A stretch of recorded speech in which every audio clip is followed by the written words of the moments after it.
very similar to what I did here, but I will do a backward difference instead.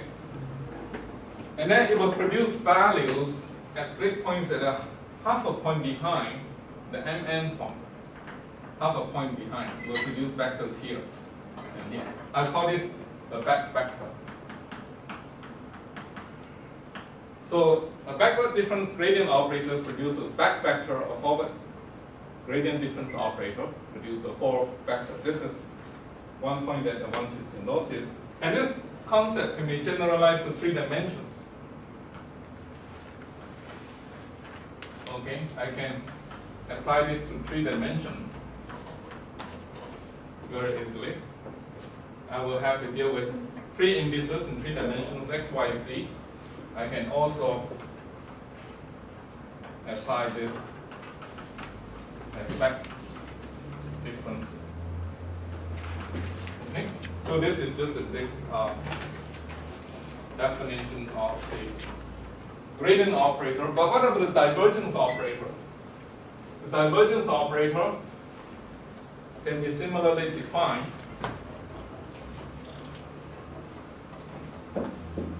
I will define the divergence operator as a discrete divergence operator. Okay? And first, I will define a 4 vector associated with the point Mn.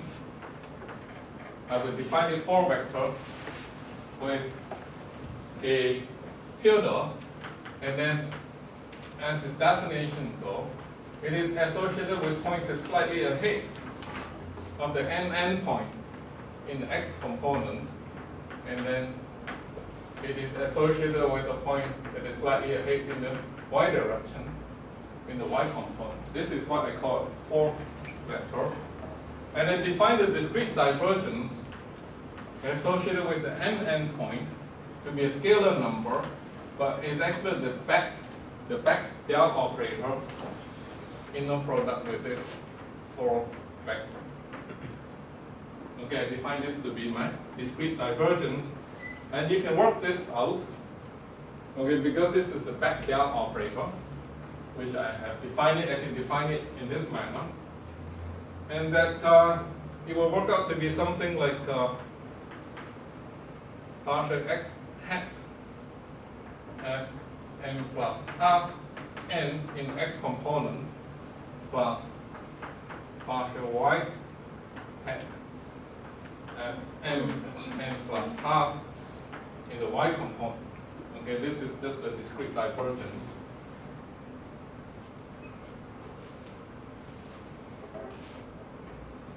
And you can show that this discrete divergence, in the limit when the discretization goes to 0, that this discrete divergence is equal to the actual divergence in the continuum space. And then the second order accurate. The second order accurate because of the way I define it. I define it to be associated with grid points that are halfway in between.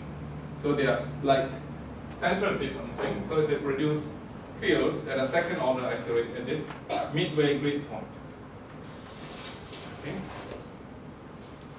So I need gradient divergence, and the last operator that I need is a curl operator in order to describe the electromagnetic theory. So how do I define the discrete curl? This will be an interesting one. Discrete curl operator.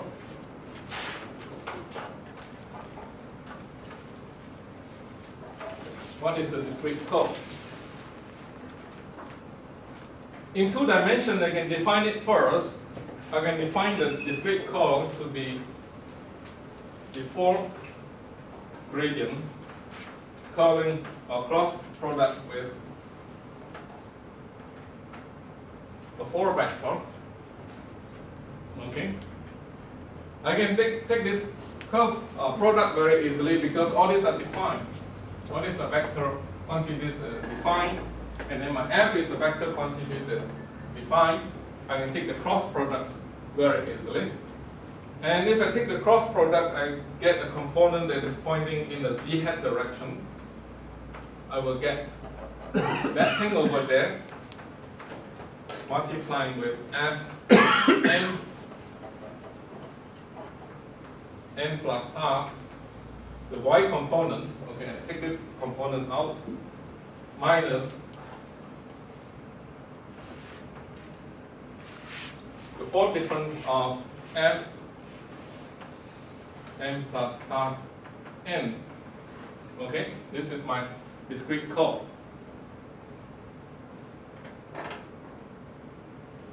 And I can easily prove that in the limit when delta goes to 0, this discrete curve produces the actual curve to second order accuracy.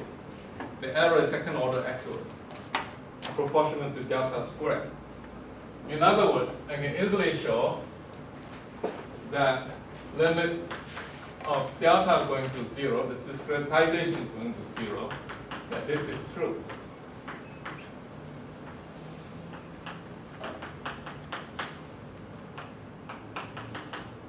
And it is second order accurate. Okay? I can easily generalize this concept to 3 dimensions, but what the discrete curl is actually, you can see pictorially that if I have a 4 vector that is associated with the m n point, a 4 vector, which is this vector over here, will have a value here, somewhere midway in between, and then it will have a value here, somewhere midway in between these 2 green points. Okay?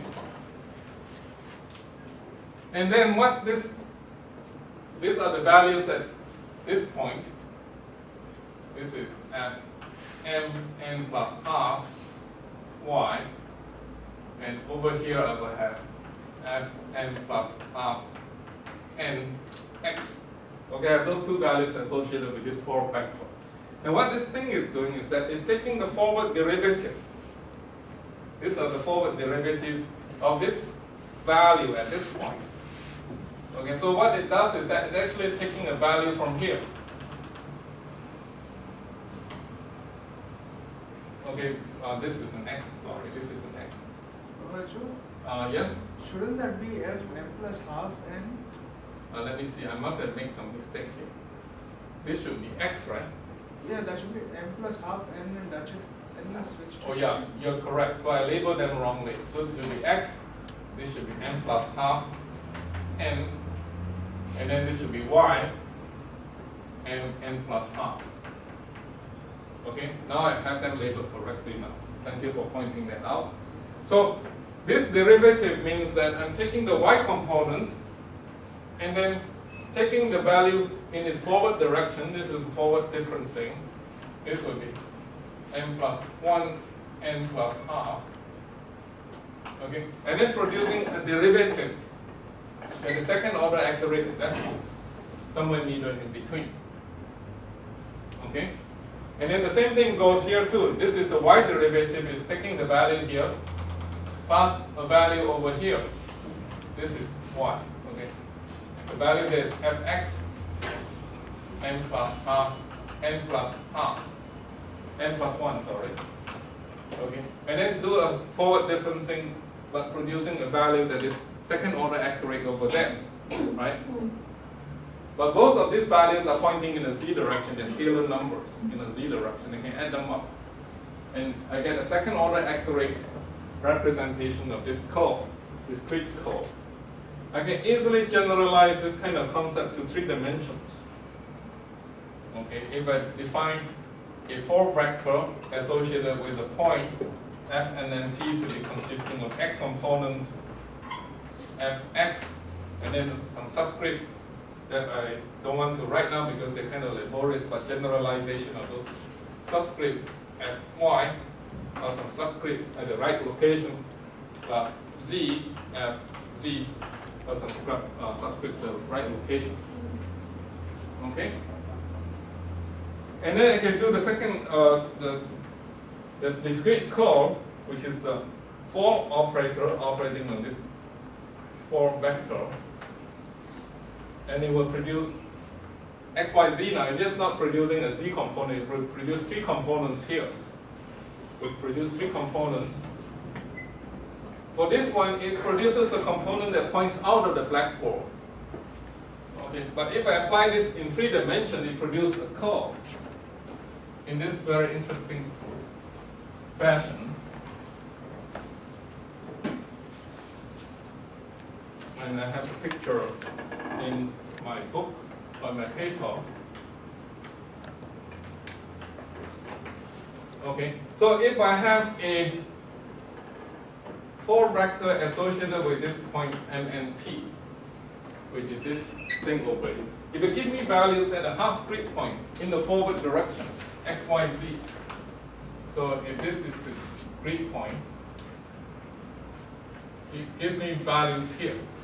It defines values there at a half grid point.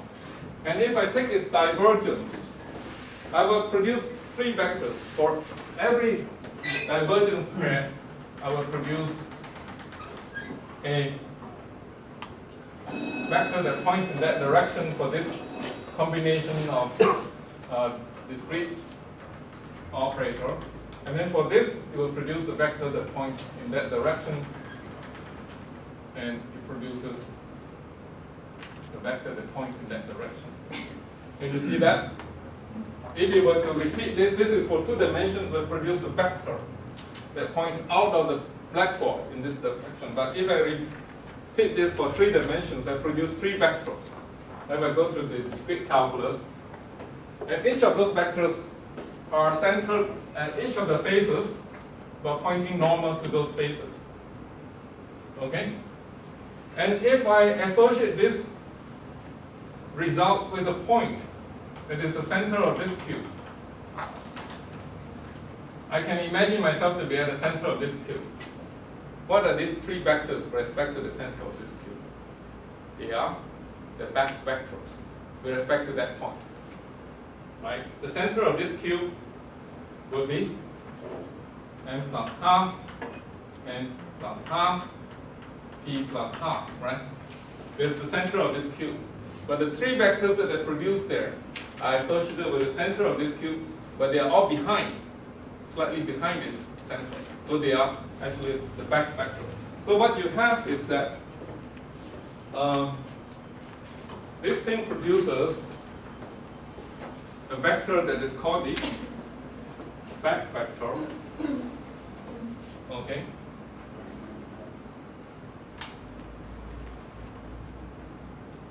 Associated with the half grid point, m plus half, n plus half, p plus half. Okay? So this produces that. Are there any questions regarding this discrete calculus so far? By the same token, instead of defining a back del operator here, I can define a forward del operator. Let me see.